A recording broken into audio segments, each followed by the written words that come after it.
Hey everyone, welcome back to Zoom In. Chill out. Today we're diving into a wild what-if scenario. What if the United States joined Canada instead of the other way around? I know, right? It sounds crazy.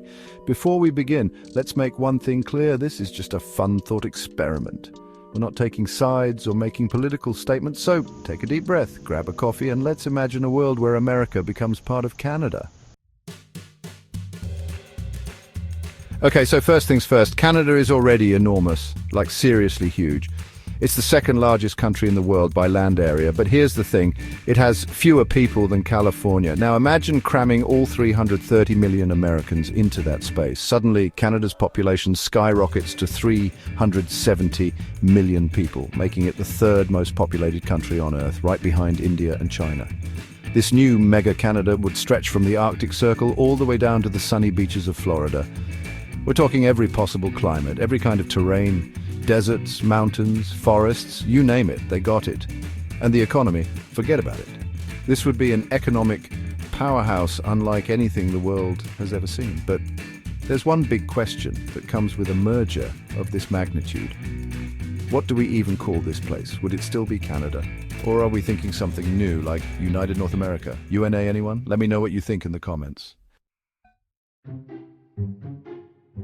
All right, buckle up because this is where things get really interesting.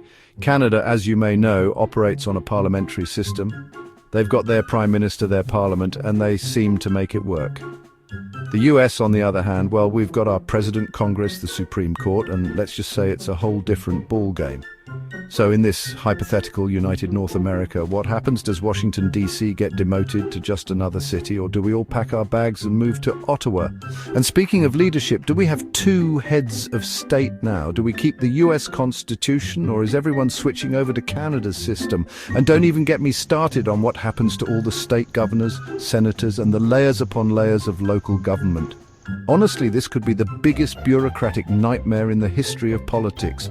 Or maybe, just maybe, it's the push we need to streamline everything and finally get things like, oh, I don't know, free healthcare? Okay, maybe I'm getting ahead of myself, but hey, a guy can dream, right? Let's talk military muscle for a second. The United States, as it stands, has the largest military in the world by a long shot. Canada's military, while formidable, is significantly smaller, but imagine combining those forces. We're talking a defense budget that's bigger than China, Russia, and India combined. This new North American superpower would control the Arctic, a region increasingly important for its oil, gas, and future trade routes. And with a combined Navy, Air Force, and nuclear arsenal like that, they could easily dominate the world stage. But here's the catch. Canada has this whole reputation for being, well, nice. They're known for peacekeeping, diplomacy, and generally trying to avoid conflict. So the big question is, would this new nation be a military powerhouse, flexing its might on the world stage, or would Canada's more pacifist approach somehow chill everyone out? It's a fascinating thought, isn't it? All right, let's talk money. Merging the US and Canadian economies would be like strapping yourself into a roller coaster. You're in for one wild ride. First off, we've got the battle of the currencies. Does the US dollar reign supreme, or does the Canadian dollar make a surprise comeback? Or maybe we go for something totally new and hip, the American dollar perhaps. Then there's the issue of economic structures. Canada's economy relies heavily on natural resources, while the US is more about tech, finance, and manufacturing. Could these two systems blend seamlessly, or are we talking a recipe for disaster? And let's not forget about everyone's favorite topic, healthcare.